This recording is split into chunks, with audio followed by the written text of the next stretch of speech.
Jia pressed her back against the cold metal wall of the hallway. The voices were getting closer. She held her breath and clutched her data tablet to her chest. "I smell human," said a deep voice. Taiho's voice. That weak earth stink is hard to miss. Laughter followed. 4 or 5 students at least, Jia thought. All of them from the advanced xenobiology class. "Maybe she's hiding again," said another voice. "Humans always hide. It's in their blood." Jia bit her lip. The hall to the archives was just 10 meters away. If she ran now, she might make it before they turned the corner. Too late. Taiho appeared first, his blue-scaled skin gleaming under the station lights. His head crest rose when he spotted her. Behind him came 3 other students, all from species that had been spacefaring for thousands of years before humans left Earth. "Look who it is," Taiho said, his mouth splitting into a wide grin that showed too many teeth. "The primitive, studying again." "Leave me alone," Jia said. Her voice sounded small even to her own ears. Taiho was a Krongite. His people once ruled half the galaxy. Even now, 300 years after losing most of their empire, they carried themselves like they owned every room they entered. "I heard humans can barely survive 1 planetary rotation without water," said Mina, a Zephyrite with silvery skin. "Is that true, little Jia? Will you dry up and blow away?" "Humans need water every 3 days," Jia corrected. "And you know that. We covered it in basic biology." "She's defensive," Taiho laughed. "Look how pink her skin gets when she's angry. Such obvious displays of emotion. No wonder humans never achieved anything important in galactic history." The others laughed. Jia felt her face grow hotter. "I have to go," she said, trying to step around the group. Taiho moved to block her path. "What's the hurry? Afraid you'll miss something in the archives? What could you possibly learn that would help your kind? Earth is so far behind the rest of us."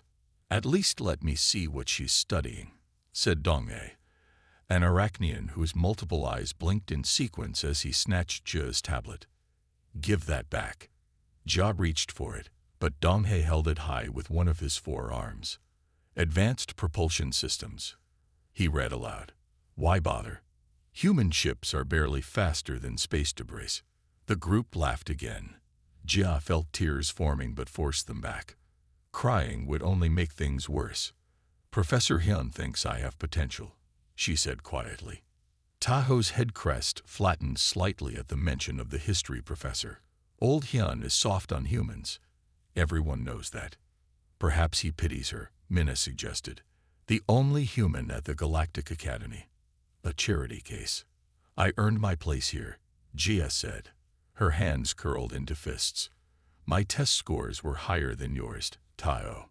The Krongite's eyes narrowed dangerously. "Watch yourself, human. Test scores won't help when." "When what, student Taiho?" The deep voice made them all turn. Professor Hyun stood at the end of the hallway, his ancient Vexillian form casting a long shadow. Though his species was known for peaceful scholarly pursuits, there was nothing gentle in his stance now. "Nothing, Professor," Taiho said, his voice suddenly respectful. "Return student Jia's property and proceed to your next class," Professor Hyun said. "All of you."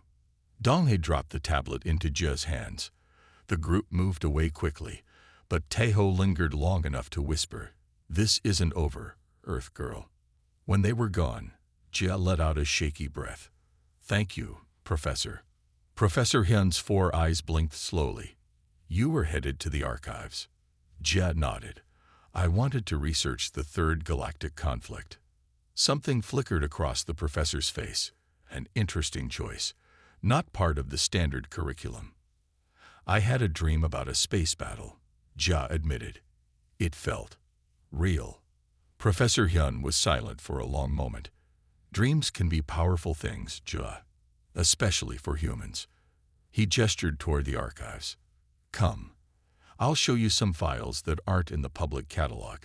It's time you learned a few things about your people's true history." Jia followed. unaware that her life was about to change forever. Gia stood on the bridge of a massive ship. Stars streamed past viewports that stretched from floor to ceiling.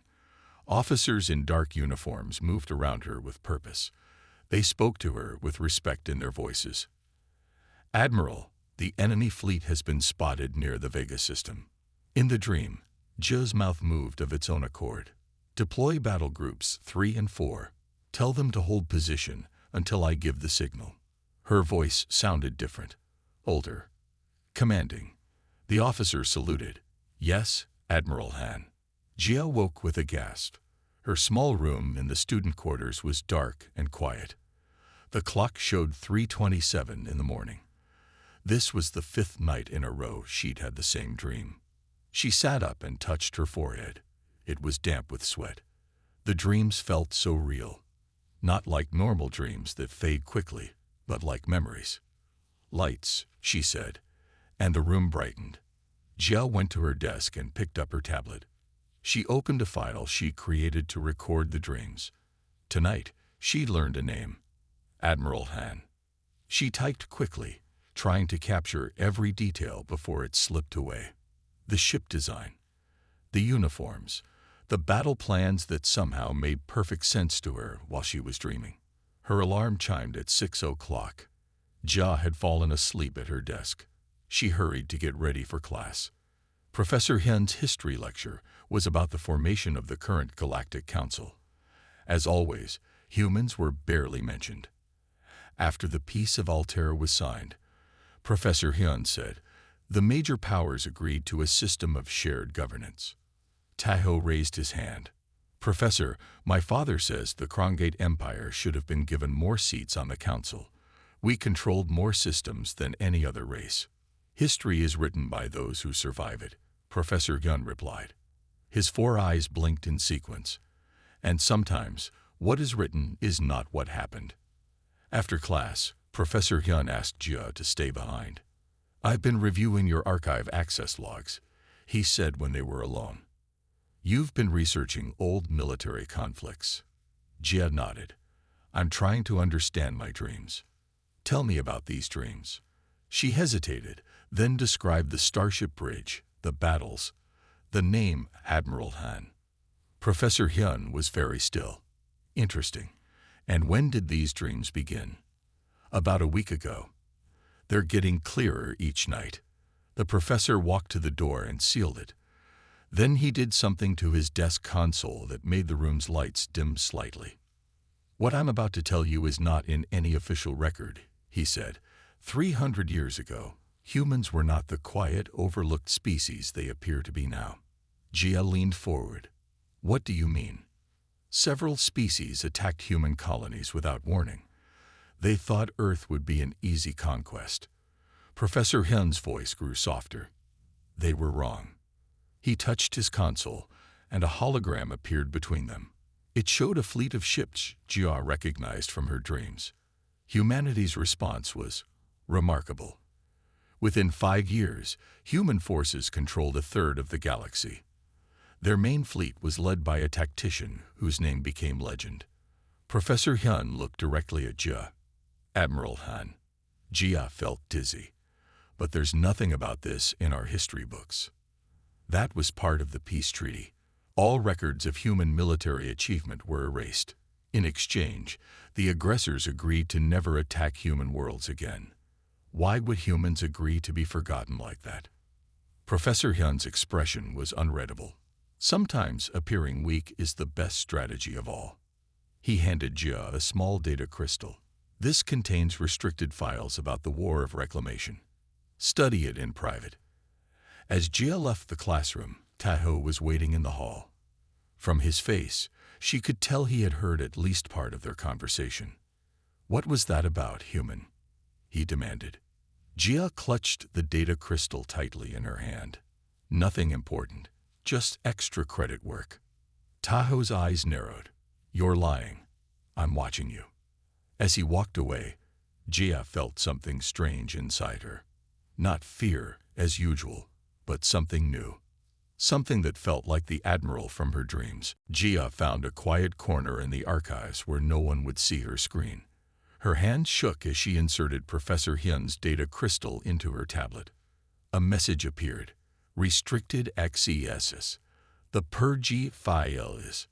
Jia tapped the screen. Pages of documents filled her display. Most were marked with red warnings. Some had been partly erased, but enough remained to send a chill down her spine. Operation Memory Wipe. All references to human military command to be removed from public records. War criminals to be pardoned in exchange for total information control. Genetic modification of future human generations to suppress tactical abilities. Jia read for hours, losing track of time. The crystal contained thousands of records about something called the Purge, when all knowledge of human military power had been wiped from galactic memory. "This can't be real," she whispered. "What can't be real?" Jia jumped. A thin figure stood beside her table. It was Do-Yun, an Aetherian student from her physics class. His pale skin seemed to glow softly in the dim light of the archives. "Nothing," Jia said quickly, moving to cover her screen. Do-Yun tilted his head. "Those are purge files. Where did you get them?" Jia stared at him. "You know about the purge. My grandfather was part of the team that helped hide the records." Do-Hyun looked around to make sure they were alone. He didn't agree with erasing history. "Why are you telling me this?" Do-Hyun sat down across from her. "Because you're different from the other humans I've met. You ask questions, and..." He hesitated. "I've seen how Tahoe and his friends treat you. It's not right." Jia studied Do-Hyun's face. Aetherians were known for their skill with technology, not for being friendly to humans. "Can you help me understand what's in these files?" she asked finally. Do-Hyun nodded. "Some of it, but we need to be careful. Accessing these records is against galactic law." He pulled out his own device and connected it to Jia's tablet. His fingers moved quickly, bypassing security protocols with ease. "There," he said. "Now we can see the sealed sections." New files appeared, including video recordings. Do-Hyun opened one. On the screen, a human woman in a dark uniform stood on a ship bridge. Her face was stern, her posture straight. Stars and planets burned behind her. "This is Admiral Han's final address to the combined fleet," Do-Hyun explained. The woman spoke. "Today we have shown the galaxy that humanity will not be exterminated. We did not ask for this war. We did not fire the first shot. But we will dictate the terms of peace." Jia felt her heart race. The woman looked nothing like her, yet something about her seemed familiar. "Computer, freeze image," Do-Hyun said. "Analyze genetic markers visible in this recording against student Jia's public medical file." The computer hummed. "Analysis complete. 97.3% probability of direct genetic lineage." Jia gasped. "She's my ancestor." "Not just any ancestor," Do-Hyun said quietly. "Admiral Han was the most feared human in galactic history. After she destroyed the Krongite homeworld's defense fleet without losing a single ship, 3 empires surrendered in a single day. A sound at the entrance to the archives made them both turn. Tahoe stood there, his eyes fixed on Jia's screen. "I knew you were hiding something," he said. "Wait until my father hears about this."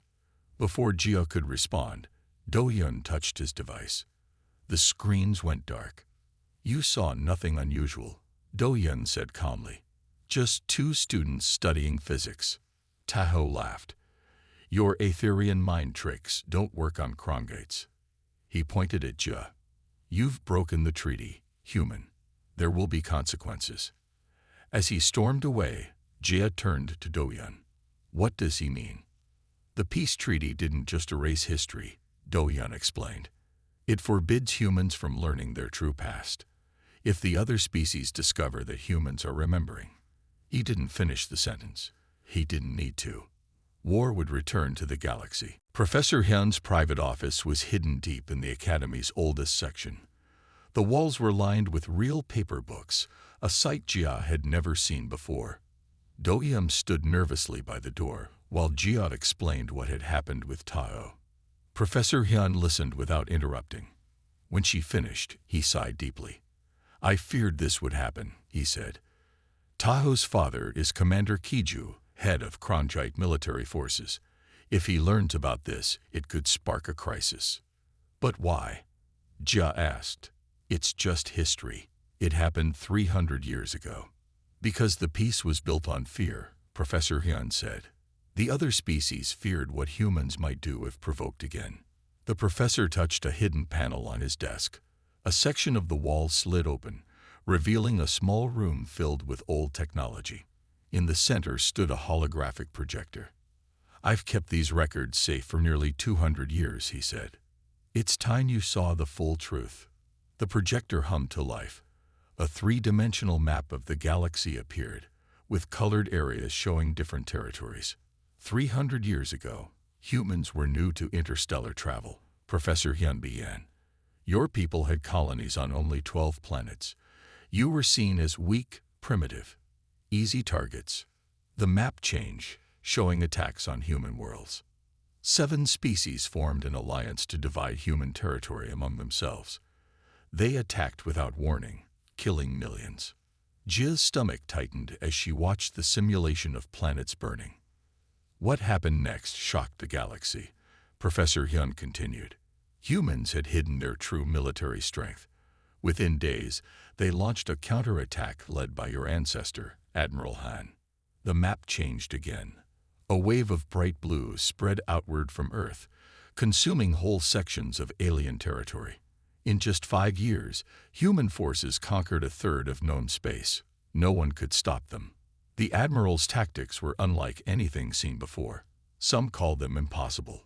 Do-Yun stepped closer to the hologram. My grandfather said human ships moved like they could predict the future. In a way they could, Professor Hyun said. Admiral Han had a rare ability. She could see patterns in space and time that others missed. She could predict what her enemies would do before they knew themselves. The hologram showed a human fleet destroying a much larger enemy force. The Krongites suffered the worst defeats, Professor Hyun continued. Their empire, which had stood for 1,000 years, crumbled in months. They lost 90% of their military strength. Jia watched, horrified and fascinated. So what happened? Why did humans agree to have their history erased? Professor Hyun shut down the hologram. Because Admiral Han made them. What? Jia couldn't believe it. After crushing all resistance, Admiral Han could have continued the conquest. Instead, she offered peace with conditions. All records of human military power would be erased. In exchange, humans would withdraw to their original territories. But why would she do that? Jia asked. Because she saw further ahead than anyone else, Professor Hyun said. She knew that if humans were feared, they would never be safe. Better to be forgotten than hated. The professor looked directly at Jia. But she left safeguards.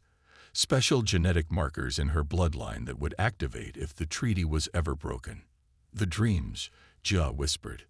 They're her memories. Professor Gunn nodded. Your dreams are a warning. The genetic memories only activate when humans are in danger. From what? Do-Yun asked. Before the professor could answer, an alarm blared throughout the station. Red emergency lights flashed in the hallway. A computerized voice announced, "Attention all personnel. Krongite warships have entered the Nexus system. This is not a drill. All students report to emergency shelters immediately." Professor Hyun's face darkened. It has begun. Commander Kiju must have learned about you, Jia. What do we do? She asked, fear making her voice shake. We show them why humans were feared, the professor said, and why that fear was justified. The Academy's medical bay was empty except for Jia, Do-Yun, and Professor Gun. Most students had rushed to the emergency shelters when the alarm sounded. The medical computer hummed as it scanned Jia's brain. Her neural patterns are changing, Professor Hyun said, studying the display. The genetic memories are becoming more active. Do-Hyun looked worried. Is it hurting her? No, Jia said before the professor could answer. It feels like remembering things I didn't know I forgot. On the screen, Parts of Jia's brain lit up in patterns the computer flagged as unusual. The scanner beeped and new data appeared. Just as I suspected, Professor Yun said.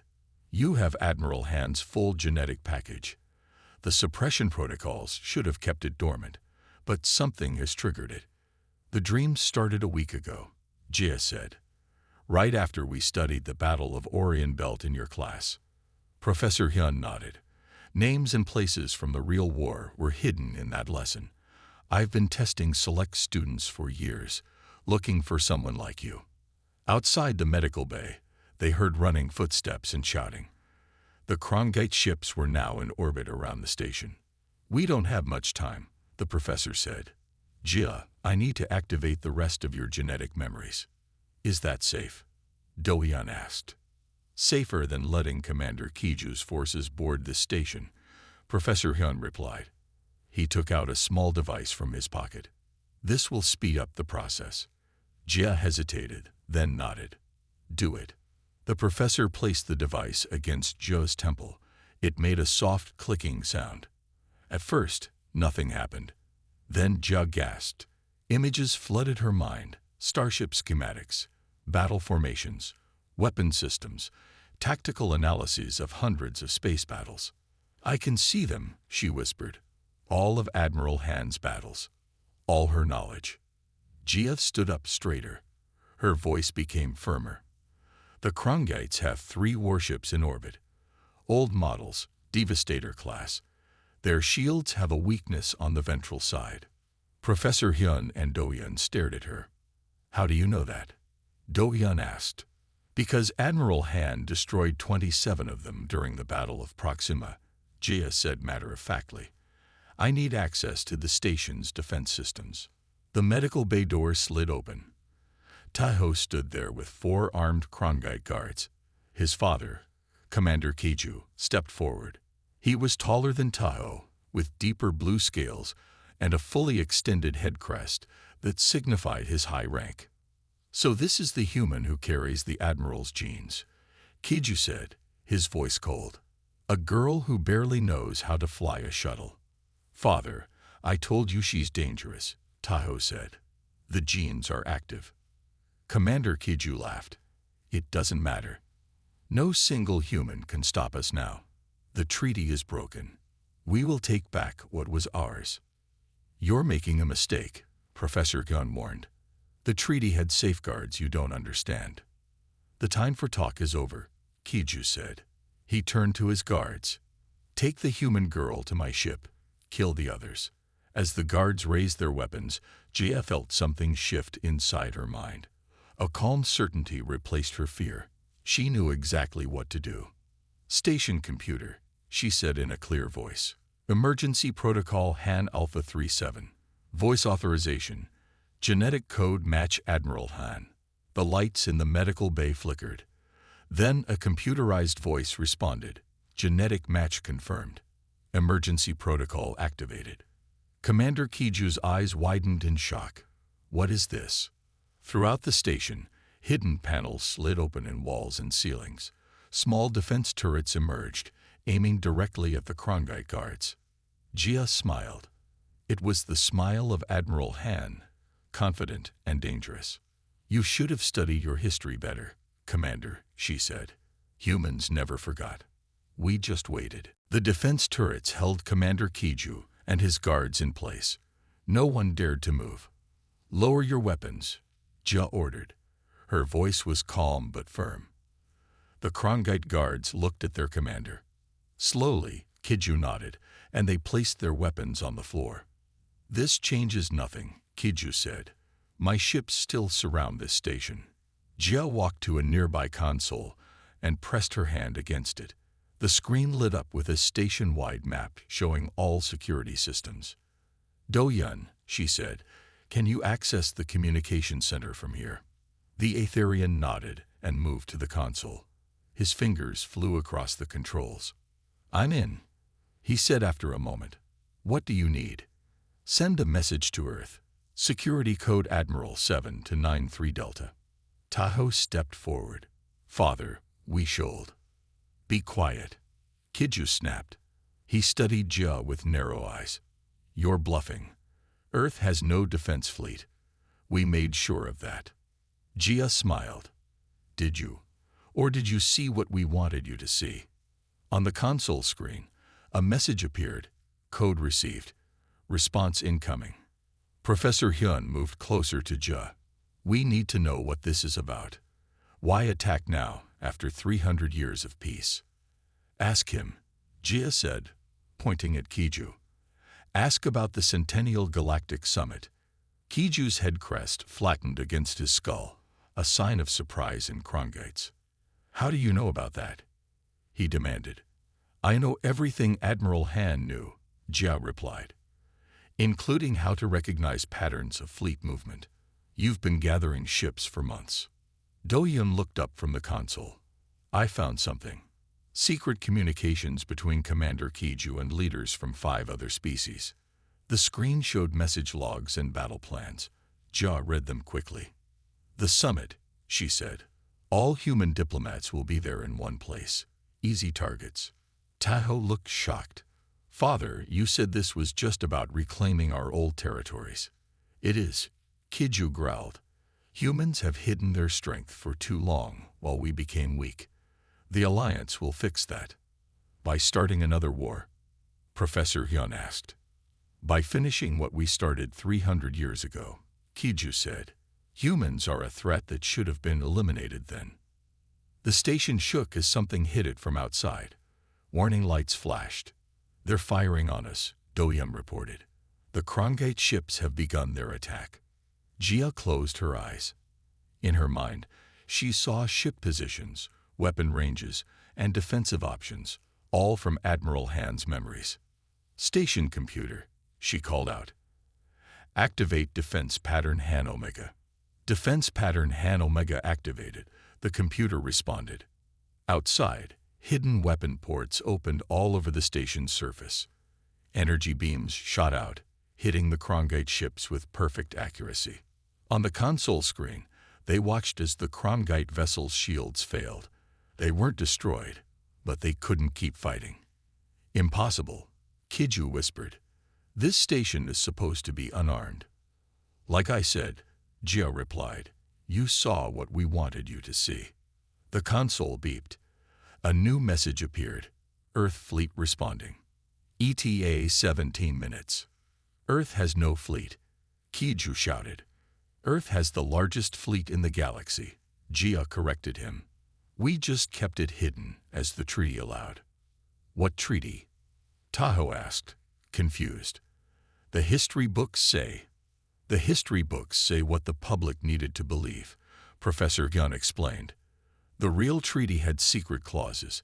If certain species ever moved against humanity again, all restrictions would end immediately. Jia looked directly at Kiju. You broke the peace. Now you'll face what your ancestors feared. Anger and fear mixed on Kiju's face. My allies won't stand by while you threaten me. This station will be destroyed before your fleet arrives. Jia's expression remained calm. No, Commander. Your allies are already being dealt with. The real war hasn't even begun. Alarms blared throughout the station. On the security screens, Jia watched as more ships appeared on the edge of the system. Not just Krongate vessels, Do-Yun reported.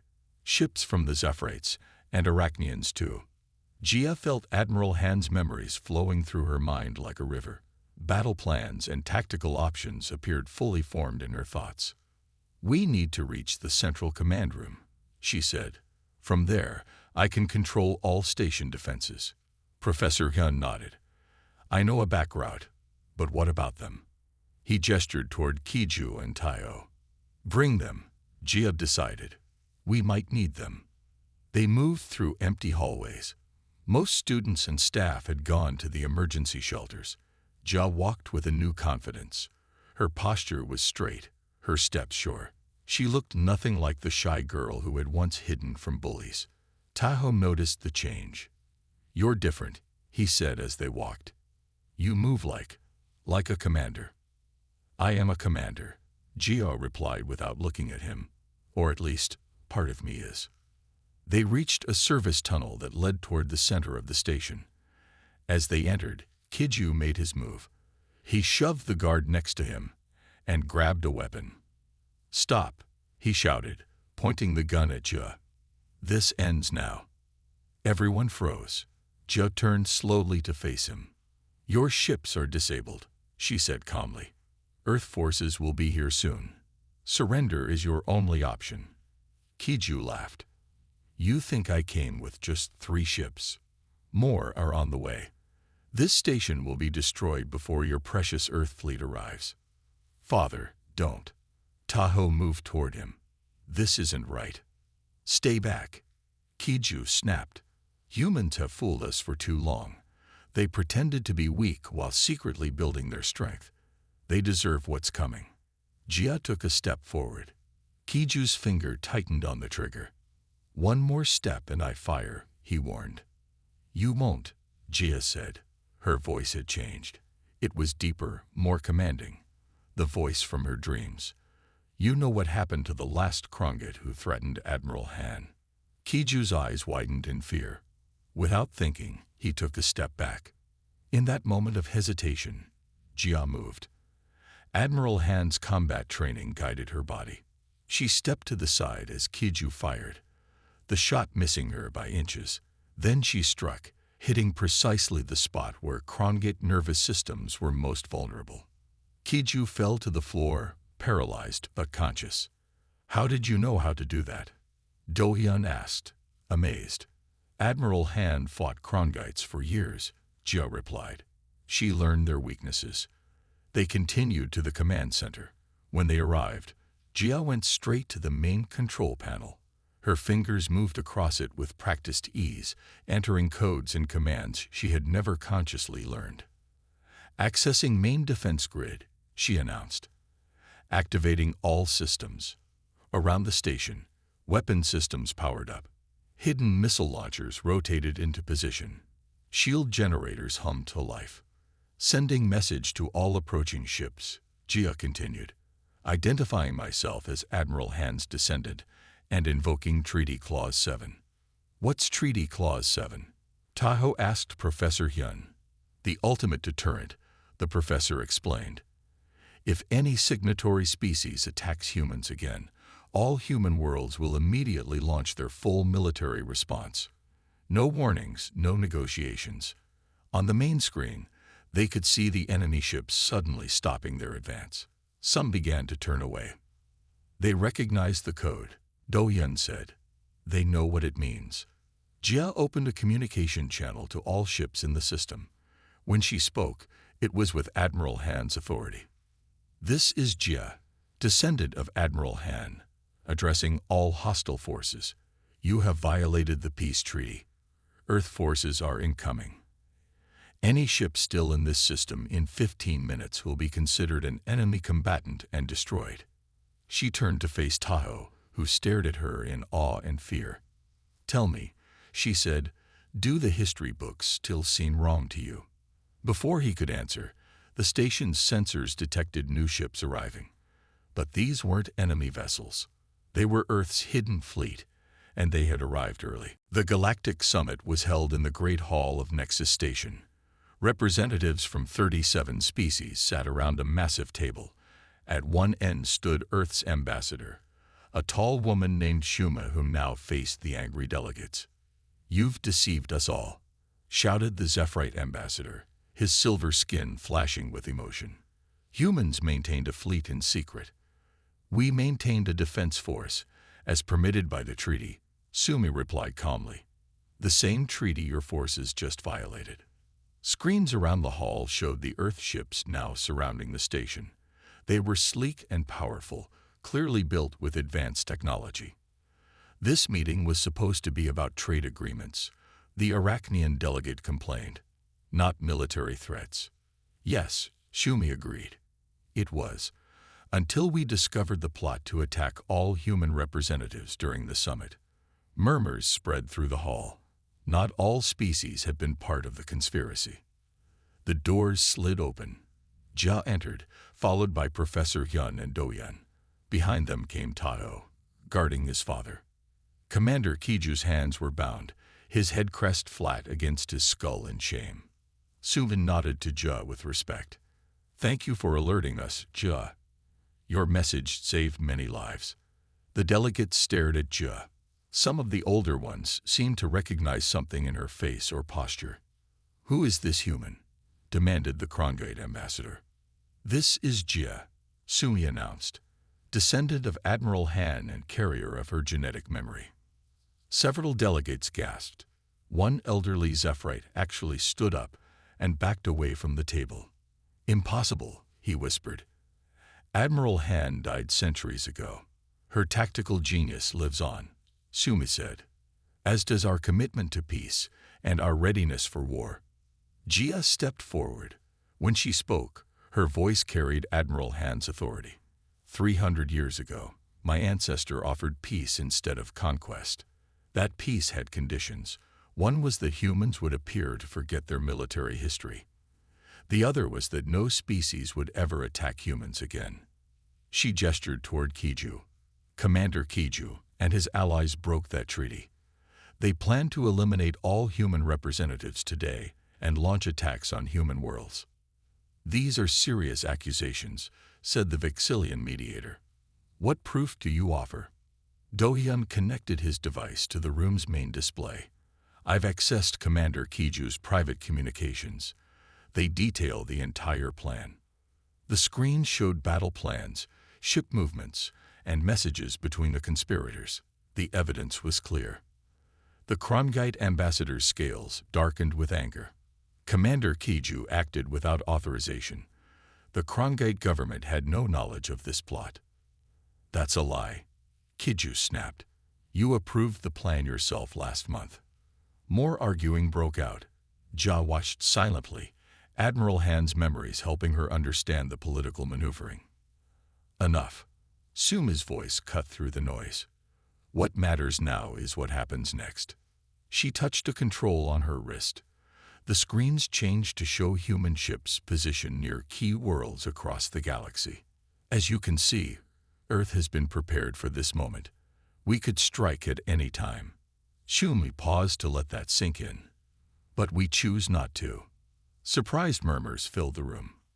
300 years ago, Admiral Han could have destroyed your civilizations. Instead, she chose peace. Today, we make the same choice. Tahoe stepped forward unexpectedly. My father was wrong, he said. I've seen what humans could do if they wanted revenge. They could crush us, but they don't. He looked at Jia.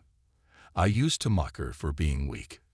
Now I understand that choosing peace when you have the power for war is true strength. Sumi nodded. We propose a new treaty, one without secrets or deceptions. Humans will share our technology and knowledge openly, if you agree to real peace. The delegates looked at each other uncertainly. You have 1 hour to decide, Sumi said. Choose wisely. As the ambassadors huddled in urgent discussion, Jia felt a strange sense of history repeating itself. Once again, humanity stood at a crossroads of war and peace. And once again, a descendant of Admiral Han would help decide which path to take. 6 months had passed since the summit standoff. Nexus Station looked different now. Where once there had been hidden weapon ports, there were now clear markings and open displays. No more secrets. Jia walked through the Academy's main hall. Students from all species moved aside respectfully as she passed. No one mocked humans anymore. She entered Professor Hyun's classroom for her final exam. The course title had changed from Galactic History to Complete Galactic History. The old textbooks had been replaced with new ones that told the true story of the past 300 years. Ah, Jia, Professor Hyun greeted her. Ready for your presentation? She nodded. The room was full of students, including many she had never seen before. In the front row sat Dohyun, who gave her an encouraging smile. Beside him, surprisingly, was Tahoe. After his father's arrest, Tahoe had faced a difficult choice. He could have returned to his homeworld in shame. Instead, he had chosen to stay at the academy and learn the truth about history. Jia stepped onto the small stage. Her nervousness from earlier school days was gone. Though Admiral Han's memories had faded somewhat, the confidence remained. My presentation is about the forgotten war and the peace of deception, she began. 300 years ago, humans fought back against unprovoked attacks. Led by Admiral Han, they showed military power that shocked the galaxy. She activated a hologram showing the battles and territories of that time. But what happened next was even more surprising. Instead of conquering their enemies, humans chose peace. They agreed to hide their strength and let others think they were weak. It was a strategy of survival through deception. Taiho raised his hand. But wasn't that deception what almost led to another war? My father's allies thought humans would be easy targets. That's right, Jia acknowledged. The peace was built on lies. It couldn't last forever. She showed images of the recent standoff, including Earth's fleet appearing around the station. The new treaty is different. It's built on truth and mutual respect. Humans no longer hide their strength, and other species no longer underestimate humans. We all know where we stand. As Jia finished her presentation, the room was silent for a moment. Then Professor Hyun stood and led the applause. Later, Jia sat in the station's observation deck, looking out at the stars. Do-hyun joined her, carrying 2 drinks. "Congratulations on your graduation," he said, handing her one. "What will you do next?" "Earth's diplomatic corps offered me a position," she said, "because of my connection to Admiral Han." "Will you take it?" Jia nodded. "I think I can help. I understand both sides now. Why humans hid their strength, and why that scared other species." Taiho approached them hesitantly. Since his father's trial, many Krongites had avoided him. "May I join you?" he asked. Jia gestured to an empty seat. A year ago, she would have run from Taiho. Now she felt only compassion for him. "I'm returning to Krongus tomorrow," he said. "My mother has been named to the new council." "Will you follow her into politics?" Do-hyun asked. Taiho shook his head. "No, I'm joining the cultural exchange program. I want to learn about humans, to really understand them." He looked directly at Jia. "I was wrong about your people. I thought humans were weak because they didn't boast about their power. Now I see that was their greatest strength." Jia smiled. Admiral Han believed that true victory isn't destroying your enemy, but turning them into friends. As they talked, a new ship docked at the station. It bore the symbols of both Earth and the Galactic Council, the first joint research vessel created under the new treaty. Jia watched it with pride. Her ancestor had won a war and created a deceptive peace that lasted 3 centuries. Now Jia had helped create something better, an honest peace that might last forever. She no longer needed Admiral Han's memories to guide her. The future would be written not by admirals and commanders, but by students and diplomats who understood the true meaning of strength. The human girl who had endured Mockery had found her own power, and it was greater than the power that had once toppled empires.